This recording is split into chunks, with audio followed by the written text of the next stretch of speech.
Hello and welcome to Queer Legends, an oral history podcast. I'm your host, Sean Dern, and I'm really excited to share this latest episode with you. It's a conversation with comedian, actor, activist, and queer legend, Margaret Cho. This episode was recorded live in front of an audience of roughly 2,500 members and partners of the Canadian Labour Congress at their summer CLC 2023 event held at the Palais des Congrès in downtown Montreal. My conversation with Margaret started by asking about her amazing activism and how a movement as large as the labor movement could be an ally. Well, thank you so much for having me, and I'm really amazed at how our community has grown. I've been attending Gay Pride celebrations since 1978, so I really remember just the first roar of the dykes on bikes when they begin the celebration.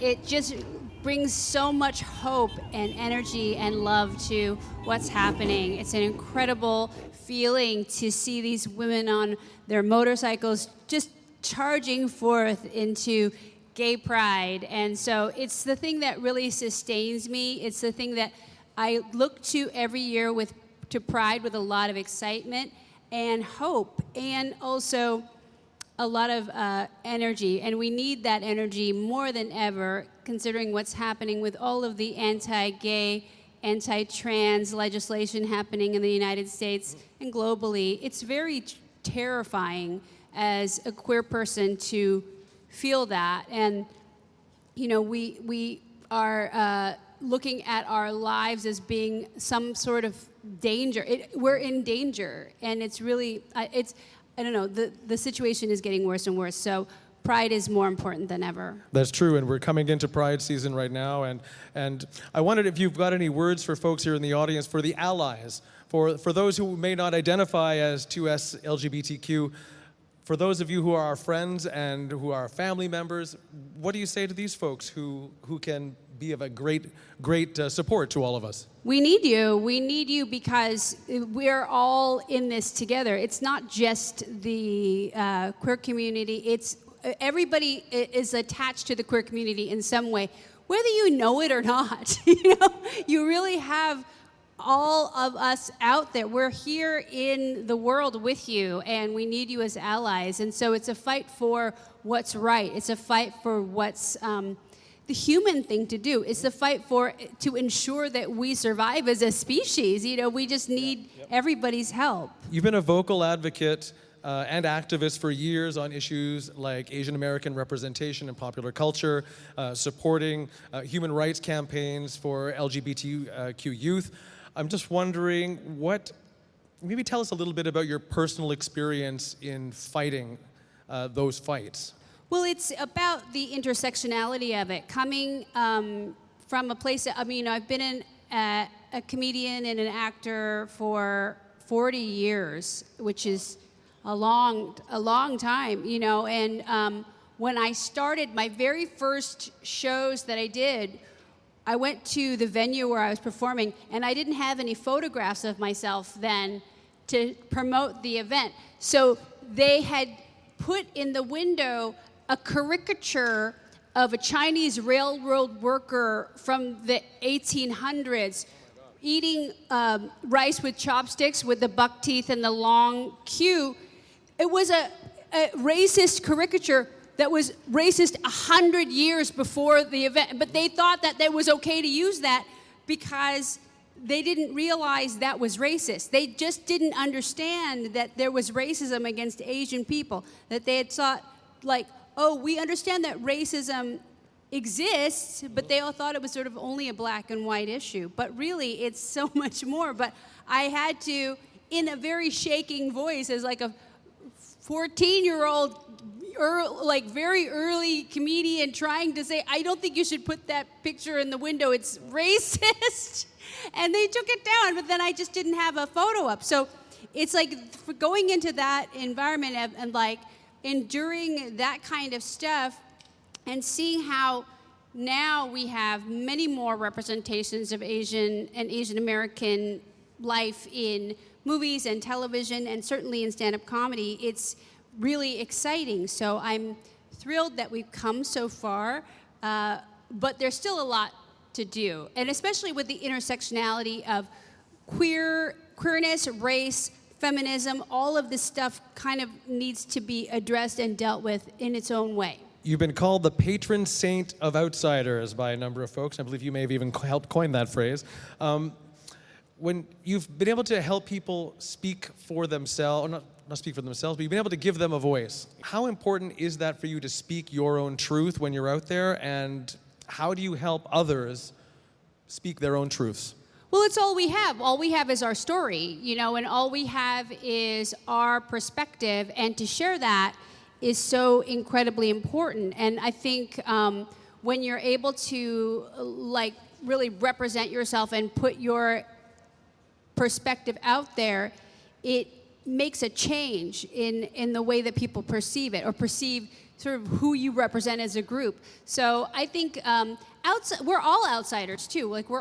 Everybody's always feeling like we don't fit in. That's just part of being a human being, and I think we all sort of understand that. So it's really important to share that suffering, to share that story, to gain a better understanding of what it means to be in the world. Just getting a sense of what everyone else is going through in their own lives. Yeah, we all have these issues, and I think when we share them, the burden is lessened. One of the most commonly talked about barometers of progress is seeing people in leadership positions who look like themselves. And I'm just wondering, how do you measure that kind of progress? Well, I think with my own experience of I am not good at math, and that is really weird for an Asian person to not be good. I am a terrible student. I was always did not fit in as an Asian. I was always much larger than every other Asian girl in my class. I'm the most giant Asian, and also the most not really typical Asian. I'm very loud, I'm very expressive, and so all of these things kind of make me not who I purport to be, or people have so many assumptions about Asian women that they were supposed to be small and quiet and demure and really good students. I'm none of those things, but I'm still able to survive in society as not that. And then talking about life as not that, it really has made me have a career as an artist.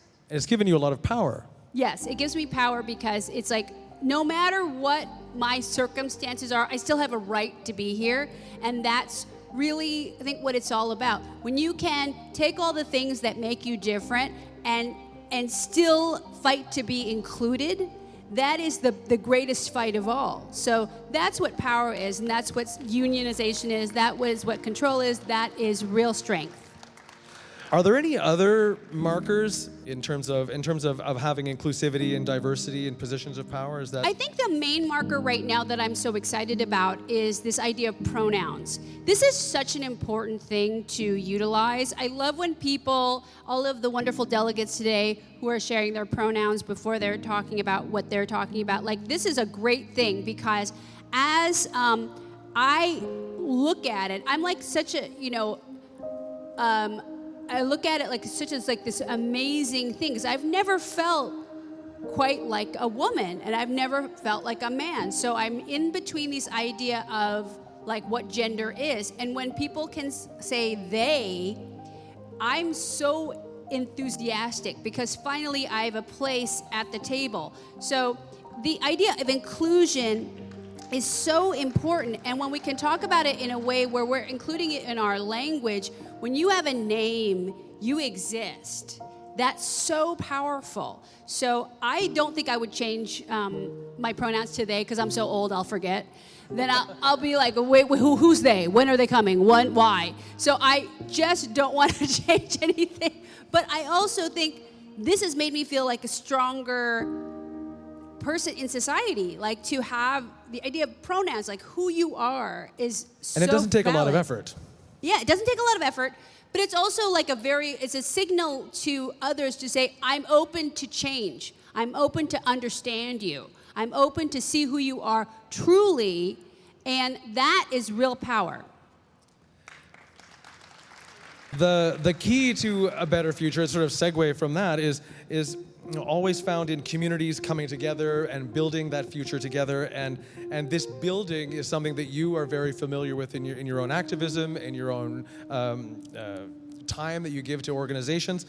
What does the fight for social justice look like in your life? Well, the fight for social justice for me, it comes from, I have a heritage of it. My grandfather was a labor union leader, and so I've always believed in the power of the union and the rights of the workers and the way that we can come together to have that strength. And it's so vital. And so I have had that in my DNA, and then more bolstered by growing up in San Francisco through the AIDS crisis. So to witness that, to witness a completely decimated community return and revitalize through activism with organizations like ACT UP and Queer Nation to really fight for rights for people living with AIDS and dying with AIDS. You know, that's a very important way to look at how we've evolved as a queer community through politics to where we have our own representatives in office now. Now, it's not just Harvey Milk, it's many people who are fighting for our rights. So it's the sort of thing of like, activism is always gonna be part of my life, and it's always gonna be part of my truth, and it's what inspires me and also what upsets me. You know, it's the thing that really invigorates everything that I do, whether it's negative or positive. It's a big part of myself. The intersectionality that you were just talking about seems to be the key. Separate communities can do their own things. You bring them together, they're going to accomplish a lot more. Who are your communities, and how do you come together with them to build? I think my communities are all queer communities. My communities are all, whether that is younger people who are trying to figure out like all of this stuff with all the anti-gay legislation that's coming out in the United States. I'm very anti-gun. I think we should get rid of all guns completely. We just cannot handle it.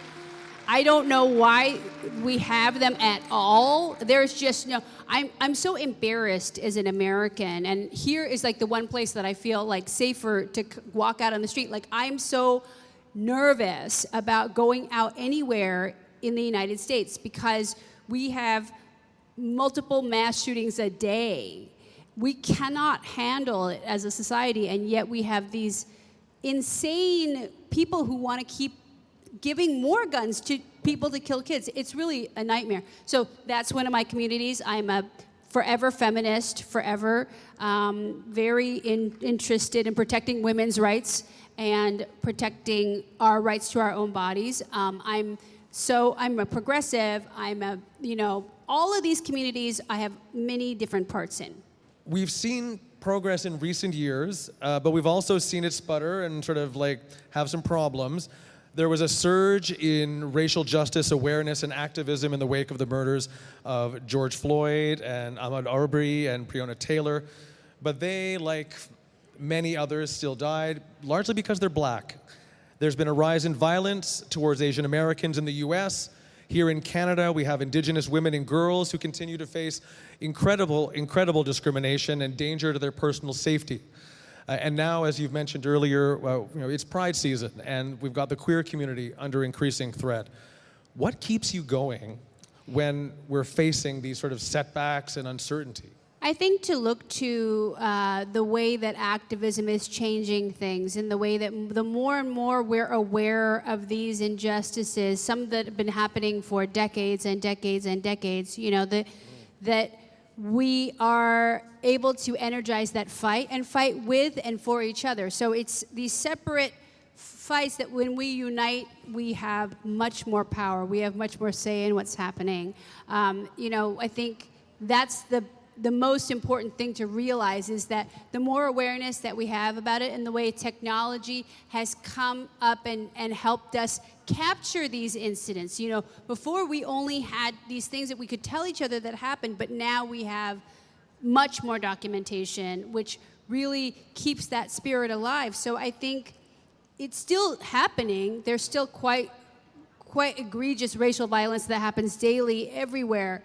And the fact that we have a way to talk about it, to get the word out there, that's where we can have hope, where we can have a sense of truly being able to take it on. It's going to be a struggle. It's going to be a fight. It's something that we're going to have to face. You know, we have lived under this this idea that racism was a problem of the past, but it's not. It's here, and we need to fight it. We need to fight racism. We need to fight homophobia. We need to fight it with everything that we have in order to keep going.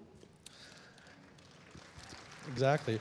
And I'm just conscious of time right now, so I will squeeze in one more question. Could you tell us about a moment of joy that you may have experienced or witnessed through all of your activism, something that really stands out as? I think the moment of joy for me is just that we can see how resilient we are and how much we've been able to accomplish. I think for me, one of the greatest things was when America finally legalized gay marriage. You know, in 2015. That was such an incredible triumph. We were able to finally have that and now have those rights protected, and it's a really amazing thing. The fact that we're still going, the fact that, you know, the gay community went almost extinct with the AIDS pandemic. It was the first pandemic for us, and so to now see a whole generation of queer activism, queer fighters out there, these freedom fighters, you know, all of this stuff happening from the young people, you know, people who are going to save the planet. We have to look to the younger generation to fix climate change. We have to look to the younger generation to fix all of these problems that we have with racial injustice.